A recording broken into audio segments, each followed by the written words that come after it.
진짜 나를 죽이는 것이라는 제목으로 말씀 나누도록 하겠습니다.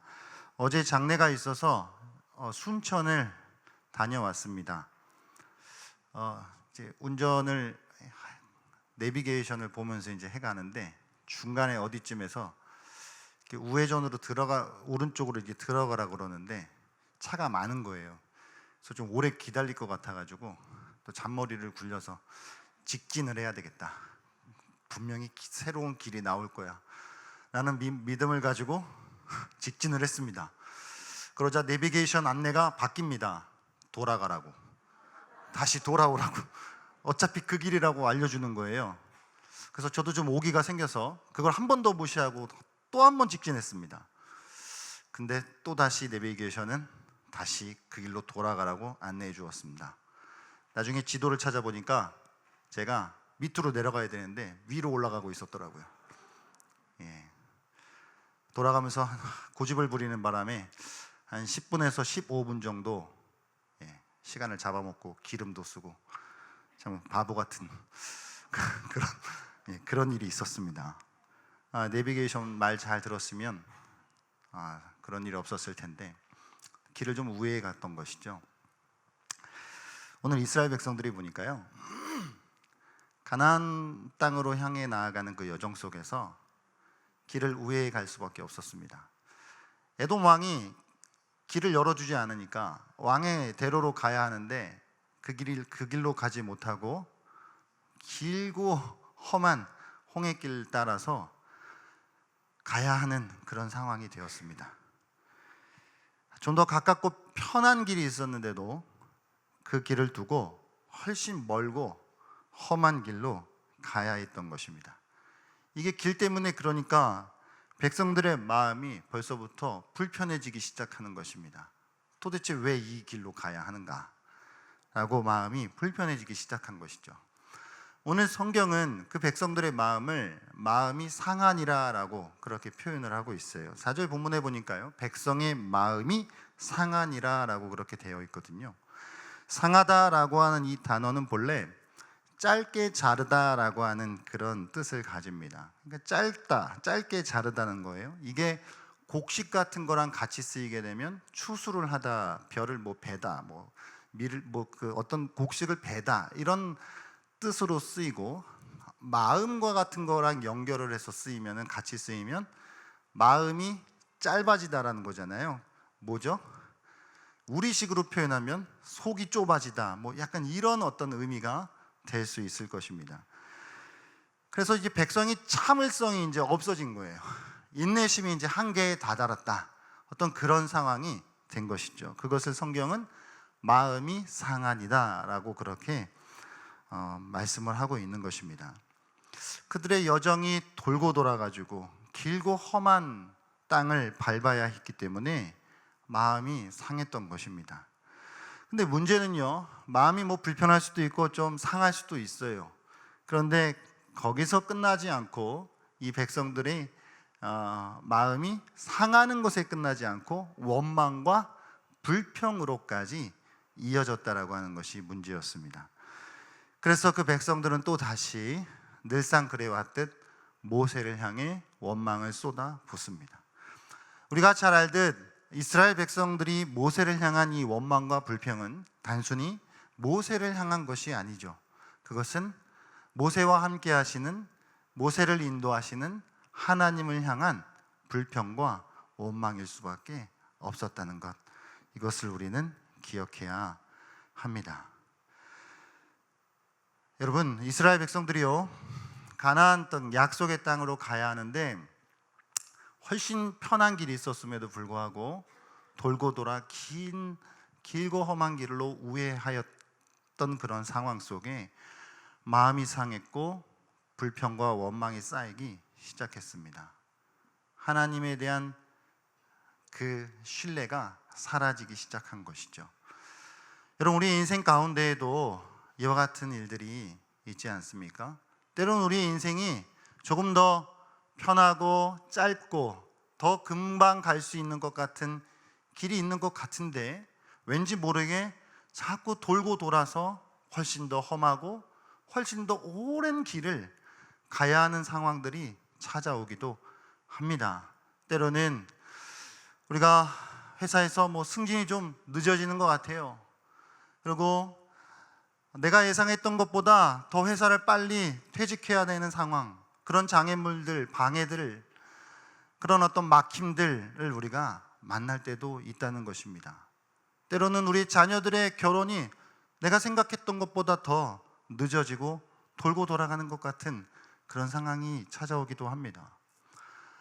우리의 사업이 풀릴 풀릴 것 같은데 그냥 그 제자리에서 제자리 걸음만 하고 있는 것 같은 그런 상황을 우리는 만나기도 한다는 것입니다.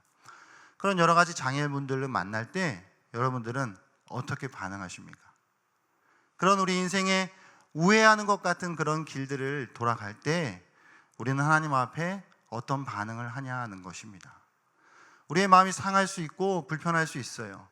그러나 그것이 더 나아가서 하나님 앞에 원망을 쏟아내고 또다시 불평을 쏟아내는 그와 같은 모습들을 반복하고 있지는 않은지, 오늘의 시간에 말씀 앞에서 우리 자신을 돌아보며 우리는 우리의 인생의 길이 좀 더 편한 길로 갈 수 있을 것 같은 그런 생각이 들지만 왠지 모르게 하나님께서 그 길을 틀으시고 우회하여서 돌아가게 하시는 그런 상황 속에 있다 할지라도 그 길을 통해서 하나님이 또 다른 뜻을 가지고 계시고 하나님의 우리가 예상할 수 없는 계획이 그 길 속에 놓여 있다라고 하는 사실을 우리가 잊지 않았으면 좋겠습니다.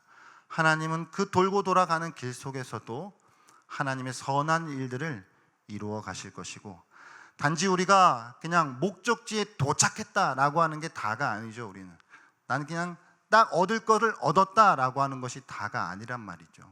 그것을 목표를 얻는 그 과정에서 우리가 배워야 하는 것이 있고 하나님 안에서 알아가야 하는 것이 있기 때문에 하나님 우리에게 때로는 그와 같은 우의 길을 허락해 주신다라고 하는 사실을 우리가 잊지 말기를 바랍니다.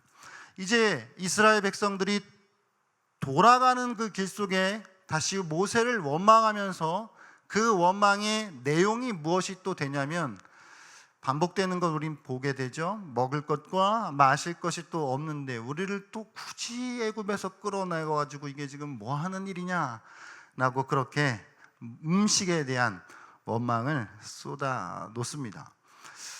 여러분, 근데 정말 이스라엘 백성들에게 먹을 게 없었을까요? 마실 것이 없었을까요? 정말 없었나요? 아니죠. 하나님은 이 광야의 삶 속에, 생활 속에서 이스라엘 백성들에게 정말 말도 안 되는 하늘에서 내려주시는 그 만나를 하나님 허락하시고 메추라기를 보내주시고 반석에서 또 물을 내셔서 그들을 먹이시고 마시게 하시고 그들을 다 채워주셨다라고 하는 것입니다. 하나님이 먹이시고 공급해 주셨단 말이에요. 그런데 그들이 원망하는 마음이 가득 차지니까 먹을 것도 없다 그러고 마실 것도 없다 그러고 또다시 하나님이 우리한테 해준 게 무엇이냐라고 하는 식의 반응을 하게 되었다라고 하는 것입니다. 그러니까 이게 어떤 상황이냐면은 지금 늘 일상 속에서 만나와 메추라기, 하나님 허락해 주시는 물 이런 게 있었던 거예요. 없었던 것이 아니에요. 그러나 그 있었던 것을 있었음에도 불구하고 하나님 앞에 없다고 불평을 쏟아놓는 것은 그들의 그 마음이 변했기 때문인 것이죠. 늘 평소에 먹던 것들, 마시던 것들이 이제는 식상하다고 느껴지기 시작한 것입니다. 그것보다 더 좋은 것, 좀 더 다른 것, 그런 것들을 찾기 시작했다라고 하는 것, 이것이 문제였다라고 하는 것이죠. 일상 속에서 주시는 그 은혜에 대한 감사가 사라지기 시작했다라고 하는 걸 우리는 생각해야 합니다. 늘 있었어요. 우리의 삶 가운데도 하나님이 늘 하나님의 은혜가 지금도 있습니다. 없지 않아요. 지금도 있기 때문에 우리는 살아가고 있는 것입니다. 그런데 우리의 마음이 문제가 생기기 시작하면 그 하나님이 늘 우리의 일상 속에서 공급해 주시던 그것들에 대한 감사가 식기 시작하고 없다고 불평하기 시작한다라고 하는 것을 우리가 생각해야 하는 것이죠. 여러분 그 역치라고 하는 개념이 있어요. 역치라고 하는 개념이 뭐냐면 어떤 자극을 받는 데 있어서 최소값이에요. 최소값. 그러니까 어떤 냄새를 맡을 때 뭐 냄새가 5 정도 나면 내가 맡을 수도 있고 못 맡을 수도 있잖아요. 근데 어떤 사람은 5 정도 되면은 냄새를 맡기 시작하고 어떤 사람은 10 정도 돼야 냄새를 맡을 수도 있단 말이에요. 그러면 어떤 사람은 5가 역치인 것이고 어떤 사람은 10이 역치인 거예요. 이를테면 운동을 하는데 이렇게 내가 5kg를 들어서 이제 운동을 했단 말이에요. 그러면 이제 그게 나한테 너무 익숙해지고 이제는 나한테 어느 정도의 근육이 붙어서 이제 이게 쉬워졌어요. 그러면 중량을 어떻게 해야 될까요? 늘려야 돼요. 왜냐하면 역치값이 올라갔기 때문이에요. 이제는 7kg가 됐든 8kg가 됐든 그런 역치값을 올려야 내 몸에 더 많은 자극이 오고 그게 나의 건강에 나의 근육이 붙는 것에 도움이 된다라고 하는 것이죠. 그런데 이 역치값이요, 우리 신앙에 이걸 적용할 때에 이 역치가 감사에 대한 역치는 우리의 신앙이 성숙하면 성숙할수록 낮아져야 한다라고 하는 것입니다. 여러분, 무슨 말이냐면 우리의 신앙이 성장하고 성숙하고 더 온전히 우리가 그리스도인으로서 자라간다라고 한다면 그전에는 한 50을 줘야 감사했는데 조금씩 더 성숙해지면 30만 줘도 감사한 거예요. 10만 줘도 감사한 거예요. 더 성숙해지면 1만 있어도 감사한 거예요. 이게 우리의 역치값이 줄어든다고 하는 것이죠. 운동은 역치값이 늘어나야 될지 모르지만 감사에 대한 역치는 낮출수록 우리의 신앙이 성숙하다는 증거가 나타나는 것입니다. 반대로 불평과 불만, 원망에 대한 역치값은 높여야겠죠. 그전에는 한 10 정도만 불평스러운 상황이 와도 막 불평을 쏟아냈다라고 한다면 우리의 신앙이 더 성숙한다라고 한다는 건 뭘까요?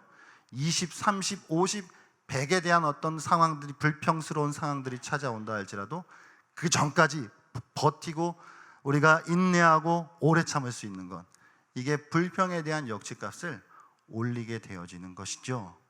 이스라엘 백성들이 늘상 있었던 그 일상의 은혜에 감사하지 못하는 것은 이것이 그들의 역치값이, 감사에 대한 역치값이 올라가 버렸기 때문이다 라고 하는 것을 우리가 생각하면서 우리의 삶 속에 지금도 언제나 항상 우리의 삶을 공급하시고 우리의 삶에 공급하시고 채워주시는 은혜에 우리가 감사할 수 있는 그 역치값이 늘 더 낮아질 수 있는, 그래서 작은 것에도, 그냥 있는 것에도, 늘상 있는 것에도 감사할 수 있는 그런 마음이, 믿음이 저 여러분 가운데 있게 되시기를 주의 이름으로 축복합니다. 하나님이 이 원망을 쏟아내는 이스라엘 백성들에게요, 불뱀을 보내십니다. 불뱀. 어떤 목사님이 우스갯소리로 불신, 불만, 불평, 불자돌림이라고, 불뱀이라고 그런 말씀을 하시던데, 이 불뱀은 어떤 그 불이라고 하는 이 뱀의 앞에 이제 불이라고 붙이는 거는 어떤 독성이 좀 강하고 어떤 사람을 좀 죽일 수 있을 만한 어떤 그런 무서운 종류의 것이다라고 하는 것을 표현하기 위해서 불뱀이다라고 그렇게 말씀을 한 것입니다. 하나님이 성경에 보니까 불뱀을 보내셨다 그래요. 여러분, 한번 생각해 볼게요. 이스라엘 백성들이 광야를 지나가는 동안에 그 광야에도 뱀이 늘 있었을까요? 없었을까요?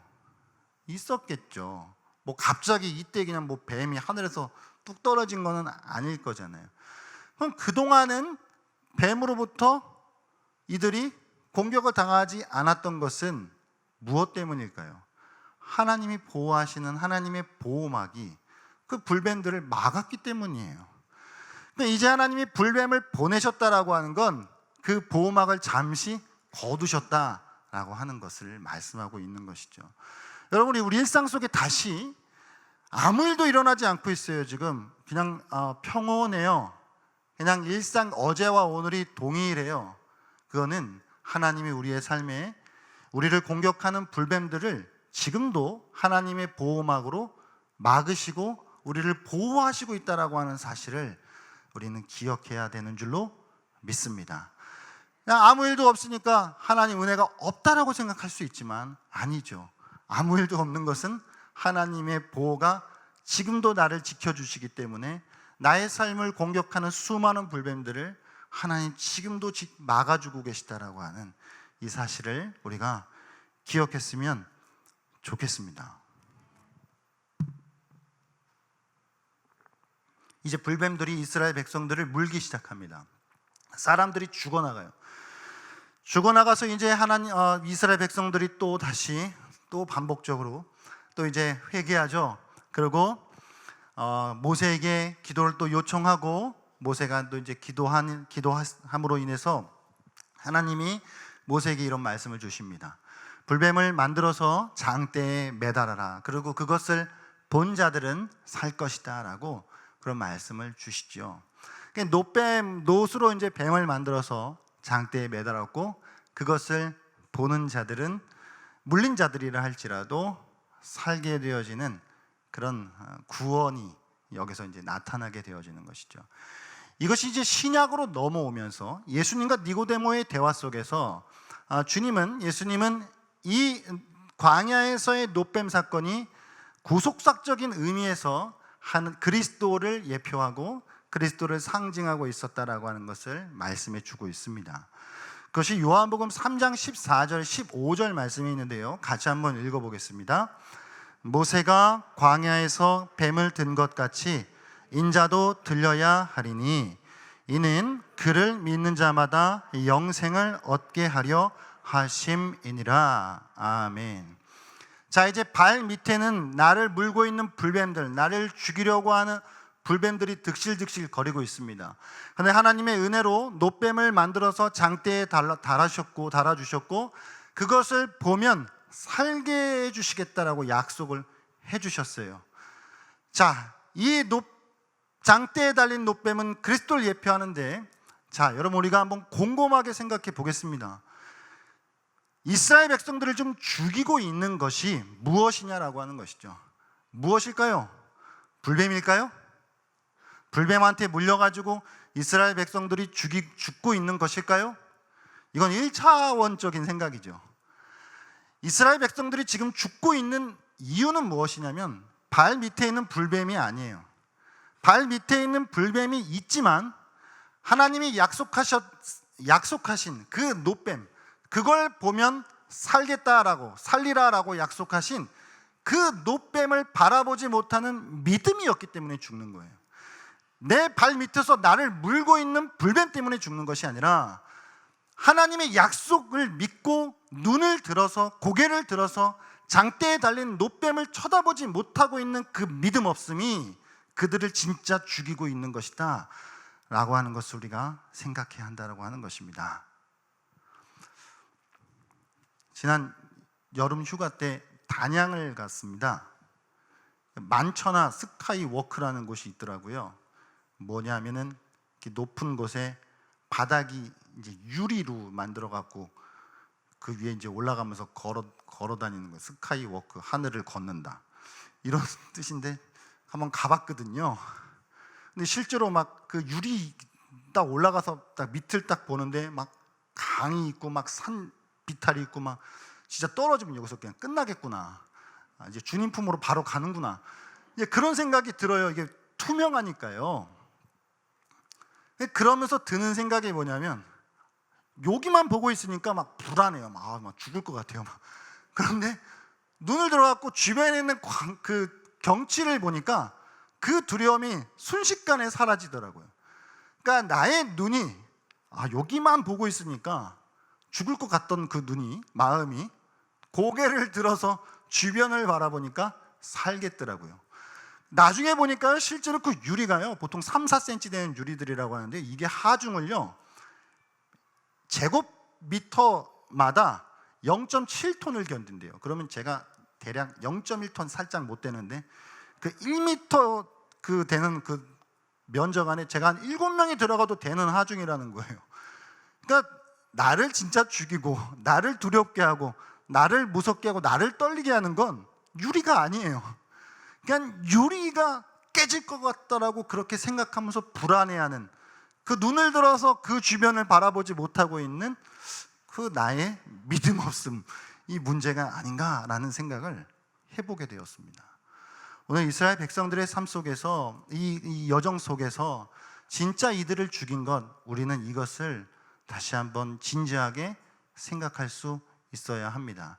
우리의 삶 가운데 찾아오는 수많은 어떤 일들이 있어요. 때로는 우회하게 하는 그런 상황들, 나를 물고 공격하려고 하는 그런 불변들 찾아올 수 있습니다. 그러나 진짜 나를 망치고 내 영혼을 갉아먹고 나를 죽이는 것은 그런 것들이 아니란 말이에요. 믿음 없음, 나를 살리시고 나를 위해 싸우시고 나에게 가장 좋은 것을 주시는 그 하나님과 그 그리스도에 대한 믿음 없음이 그게 핵심이다라고 하는 것, 우리는 이것을 기억해야 되는 줄로 믿습니다. 여러분, 눈을 들어야 합니다. 현실 앞에 어떤 나에게 주어진 그 발 앞에 있는 곳에 내가 눈을 떼지 못하면 두려움에 빠질 수밖에 없고 한 발자국도 나아갈 수 없다라고 하는 건, 우리는 이것을 기억해야 합니다. 멀리 보는 것이 이렇게 중요해요. 눈을 들어서 발밑이 아니라 앞을 보는 것이 중요하다라고 하는 사실이죠. 군대에서요, 테니스장을 좀 관리하는 때가 있었어요. 테니스장 관리하면 이제 평평하게 하는 문제가 이제 제일 중요하고, 평평하게 했으면은 그 다음에 라인을 그어야 되거든요. 이게 라인 그어보신 분들은 아는데, 이게 라인이 긋는 그게 있잖아요. 그걸 가지고 처음에는 어떻게든 안 흔들리려고 또 안 혼나려고 요렇게만 보고 이제 가는데, 나중에 뒤돌아보면 이렇게 삐뚤삐뚤 되어 있어요. 그런데 내가 저 앞에 내가 저기까지 간다 라고 하고 거길 딱 보고 직진하면 생각보다요 길이요 고다요, 라인이 고다요. 그렇게 우리의 눈을 든다라고 하는 것이 때로는 우리가 삶을 살아간다라고 하는 것에 있어 매우 중요하다라고 하는 그 사실을 우리가 기억했으면 좋겠습니다. 오늘 우리의 삶 가운데에 믿음 없음이 진정으로 나를 죽인다라고 하는 그 사실을 오늘 이 이스라엘 백성들의 모습 속에서 우리가 다시 한번 생각하면서, 하나님 저에게 믿음을 주시옵소서. 더 우리가 간구하고 여전히 발 밑에만 고정되어 있는 우리의 시선을 들어서 장대에 달린 노뱀을 바라봤던, 그래서 살게 되었던 이스라엘 백성들과 같이 우리가 그리스도 십자가에 달리신 그리스도를 바라봄으로 말미암아 우리를 살리시는 그 주님에 대한 시선을 놓치지 않음으로 말미암아 우리의 삶을 넉넉하게 믿음으로 살아갈 수 있는 그런 은혜가 있게 되어 주시기를 바랍니다. 주님이 우리를 위하여 싸우시는 줄 믿습니다. 주님이 우리를 위하여 지금도 우리를 보호하고 계시는 줄 믿습니다. 우리의 무기는 칼과 창과 검이 아니라 우리의 무기는 기드온의 300용사의 손에 들려 있었던 나팔과 항아리와 횃불과 같이 그와 같은 것들입니다. 그럼 무엇을 상징하는 것이죠? 싸움의 무기로는 적합하지 않은 거예요. 그러나 하나님이 함께 해주시겠다라고 하는, 하나님이 싸우시겠다라고 하는 그것이 담겨있는 무기인 것이죠. 그것을 손에 들고 나아갈 때 이스라엘 백성들은 승리할 수 있었다라고 하는 사실을 기억할 수 있기를 바랍니다. 32,000명이나 되는 그 군사들 중에 22,000명을 돌려보내시고 10,000명도 많다 그래서 그 10,000명 중에 300명만 남기셨던 그 하나님을 우리가 생각할 수 있었으면 좋겠습니다. 우리 안에 있는 32,000명에 대한 인간적인 믿음을 우리는 빼내야 할 줄 믿습니다. 하나님에 대한 그 300명에 대한 믿음을 갖고 나팔과 횃불과 항아리, 세상에서는 보잘것없는 무기처럼 보이지만 그것을 우리의 손에 들고 싸울 수 있는 저와 여러분 되기를 바랍니다. 우리의 삶에 적용할 수 있는 나팔과 횃불과 항아리는 무엇일까요? 다른 것이 아니죠. 우리가 여전히 기도하고 말씀을 가까이 하고 찬양하고 교제하고 이와 같은 것들이 우리의 손에 들려 있는 무기인 것입니다. 우리는 이것으로 싸우는 것이죠. 세상은 그게 무슨 싸움의 무기냐라고 말할 수 있지만 하나님이 우리 손에 들려주신 그 무기를 가지고 싸움에서 하나님의 승리를 맛볼 수 있는 저와 여러분 될 수 있기를 바랍니다. 말씀을 정리하겠습니다. 이스라엘 백성들을 진짜 죽이는 것은 우회하는 길도 아니었고 발 밑에 있는 불뱀도 아니었다라고 하는 것. 장대에 달린 노뱀을 쳐다볼 수 없었던 그들의 믿음 없음이었다라고 하는 사실을 우리가 기억함으로써 여러분들의 삶에 수없이 만나는 우회길과 수없이 찾아오는 불뱀들이 우리를 망치거나 우리를 죽이거나 우리의 영혼을 갉아먹는 것이 아니라 진짜 우리를 죽이는 건 그리스도에 대한 믿음 없음이다라고 하는 사실을 다시 한번 말씀 앞에 붙들고 믿음으로 나아갈 수 있는 저와 여러분 될 수 있기를 주의 이름으로 축복합니다.